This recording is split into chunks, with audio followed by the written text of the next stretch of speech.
Here we are, and unlike April, we have channel update for May. So yeah, I can't believe we're in May already, but May is my favorite month of the year here on YouTube, and it's the month where I get to make some of the most fun videos, and this year I'm planning to try and make that even more fun. So of course, it's May, we have the May the 4th releases, we have all that good stuff, and in a couple of days time, you guys get Clone Army 2025. It's already at this time being filmed, and anything else, I don't think really any editing would be required for an army video, but who knows. I'm very excited to get that out. We did go over the goal of how many clones I planned on getting, and it's not just that. We are in the 20th anniversary of Revenge of the Sith. We're talking about that coming up here, but yeah, so first of all,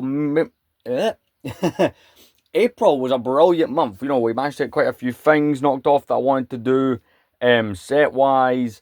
And, you know, we even got into a new Lego theme. You know, I started buying the sets up for, yeah, the Batmobile in there. Lego Pharaoh's Quest. I've got a few more of them without boxes. But anyway, we started doing that. I got to work filming the 10th anniversary special, which was great. Trying to get that all filmed. Loads of editing. You'll have noticed in my recent videos, we've started to actually do some editing. Because beforehand, you know, I'd, for example, say this way, if I want to take the ship, you know, show you, by the way, the cannons move like that. There's your many, like, you know, I wouldn't do it exactly like that, but, you know, you get the point, it'd be basic. But, yeah, we started to do that, like, you know, the year, the price, all that kind of stuff, how many parts, flashing up on the screen, and, you know, if I feel like a comparison, like, if you've seen my Palpatine shuttle review, which is the most recent video on the channel, well, suppose it won't be as of this going up, you know, an all-out editing now. It's the first Star Wars review I got to do that with. And speaking of Star Wars, so here we are, the 20th anniversary of Revenge of the Sith. That's crazy. And, you know, as part of that, this year, quite a few people, including myself, want to do, a lot of LEGO YouTubers are doing Revenge of the Sith-based content. And with that, LEGO have only released one Revenge of the Sith set so far this year, and it's been the Arc 170, which is up there. So, which is a bit disappointing, and that set is okay at best. So what I'm doing is, this month and going forward, as much as I can in 2025, I'm trying to get some Revenge of the Sith reviews out. So, as part of that, I went and purchased a few things, which I'll show you in a minute. But some of the ones that we are going to be doing that I'll show you just now. So, I've done Palpatine's shuttle from 2010. There's no figures on the shelf because I was laying out. I've got two new sets I want to add. This is meant to be a Revenge of the Sith shelf, so I'm waiting on that one. We're going to be doing the 2005 Turbo Tank. One thing I was wondering for a while how I would do is, this set technically came out twice. So you got your 2005 version with light up window, then the 06 one which gave you no light up window, regular window, and you got a extra clone. So I'm just going to show off both sets of minifigures and explain the difference. I'll also be doing the Grievous wheel chase from 2005. That's one I've got coming up. Now, I want to do my Arc 170. This is the original one from 05, but I need to try and find the cannons. I've had no luck doing that. From when I moved, I've still not been able to find those.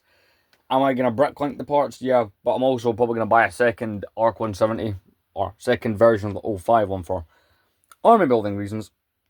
But I've went out and I've went and bought two sets for us to enjoy as part of this. So, these two sets, since I'm doing a couple of the 2005 sets anyway, thought I'm probably never going to be able to get the whole wave within the space. I could probably do it, but I don't think I will. The whole 2005 OG Revenge of the Sith wave would be a cool project. But I have picked up two sets.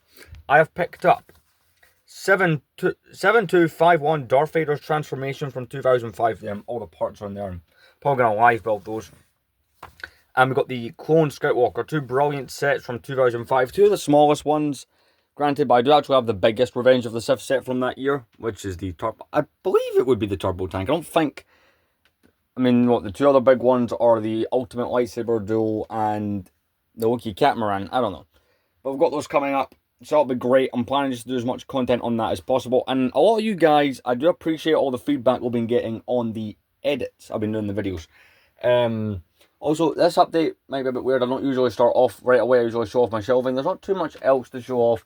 I mean, The one thing that is looking a bit bad is this. So I had to take a whole bunch of figures off this stand to film the Clone Army video. In fact, you can kind of see what I mean. So this is all the Revenge of the Sith figures I'm doing something with, and this is all the Clone Wars figures, or at least all the Republic ones I had to come off that stand. But anyway, you know, throughout the month of April, I was able to pick up quite a few sets I was after, you know, like the no, that's the Geonosis cannon. That's Dooku's Solar Sailor, Palpatine's Shuttle, which is a cool one, all those Pharaoh's Quest sets. You know, that was a lot of fun. So there's that. The Clone Army video will be dropping, we're moving topics here. Clone Army video will be dropping May the 4th, as it usually does every year. That'll be good. So the last couple of videos, like, they've done really well. The last year, 10,000 views. Well, not exactly 10,000 something. I think this year's could smash it. The army's bigger. The only issue I really had when filming the army was a space-related problem that I was having. So the space-related problem I was having was I could have all the base plates. I had to go buy an additional base plate for filming that, for it to all work out. And I had to leave certain ships off of the floor in order to film it correctly. So, for example, you know, the 2025 ARC 170, the 2009 Anakin's Y-Wing, to name a couple that didn't, fit down. So, there's that. Our next thing to bring up is further army stuff. So, I don't know if I'm going to do a second army. I am debating a little bit doing a separatist army.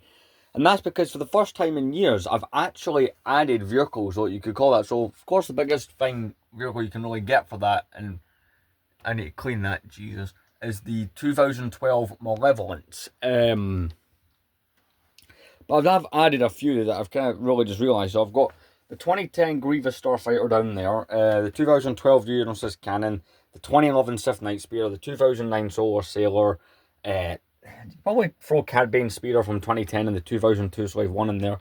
Speaking of Slave 1s, so this update video is being filmed. I'll hopefully get it up in time. I don't know. I'm filming this before actually going to a night shift.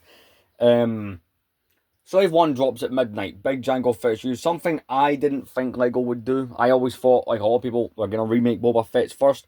I'm buying it, so there'll be a review of that. And there'll be a review of the May the 4th promo. A couple people were calling me out on something, saying, you didn't review the sail barge when it came out. In all fairness, you've seen the size of this thing. Yeah, it's a really cool display model. I keep it here above the bed, but it's not the most easiest thing to do anything with. I am planning to do something with it at some point. So, you know, I did review the companion set back when it came out, so yeah, there is that. I've not completely clued myself up in the May 4th promos this year. I've been quite busy with everything. All I know is we've got that brilliant one that lines up with it. Could not be happier with what they've done there with that Camino training thing with the clone cadets. That's perfect. If I need to get 3 of them, means there'll be more of them out there, which means I'm not going to build an army. I'm not going to go get 100 of them like I would some clones. But, no, we definitely do something. Like, get a few, maybe 12 would be an ideal number of those. Just have a little squad of kind of trainee things. I know some would do like a coin, or like a metal, like small metal statue, something like that. I'm not really too sure. Now, a big project I'm undertaking this year is actually, I'm going to be changing up my storage system. Let me show you what I mean. So in here, you'll notice a great many boxes. This is underneath the bed. Now, this bed is simply just one of those beds where I got rid of the second bed that comes out underneath. That is not like an actual built-in storage. And let me explain what's going to happen. And yeah, you can see some really cool boxes here. I've went online and bought one of these beds that kind of raises up. So, better storage, we can go about that. See, I had this daft idea. I was like, wait a minute, I only keep stuff in the wardrobe that I never actually use, like maybe once every 6 months. I could just put it under the bed. And I had this annoying ass idea in my head going, oh, why don't I buy? Because I do like these Billy bookcases, right? These are probably this is the best Lego setup I've ever had. Love it, brilliant. But I'll admit, see, the more people I see on TikTok, Instagram, YouTube, all these places use those Ivor shelves from IKEA. I was like, do you know what? That'd be great. And I was like, do you know what? If I'm going to do that, I probably could get rid of that freestanding wardrobe. And I was like, hey, let's measure that. And here's the results. So for the purposes of measurement, we have a tape measure here. So that is roughly from how wide it is. So if I was to take this just like so, put it against the door, I don't know how I would feel about it coming out that much. I feel like I wouldn't be really giving myself the most amount of space. I don't know, like I probably could maybe do it all on this back wall, but the Ivor shelves, like I bought these at the time because I thought the Ivor shelves wouldn't work, and I measured it out. Considering the wardrobe and stuff, I'm like, yeah, they're not gonna work, but it's definitely something I'm now slightly considering. Like, I did measure it, the Ivor shelves would be about the same as those chest of drawers over there, so it's like, that would work all on that back wall quite well. You know, I could have it come round that back wall and just put the drawers here again and have like the corner Ivor shelves, which is something I have debated. I don't know if I'll go through with it. I mean, it's cheap enough. It's something that is very easily affordable, but I just don't know if I want to do it. But anyway, that'll do it for this channel update. Would succeed quite a bit. This April is a really good, very productive month. Hopefully May is as well. Just with studying and whatnot, it can be slightly difficult. But I'll see you guys later on.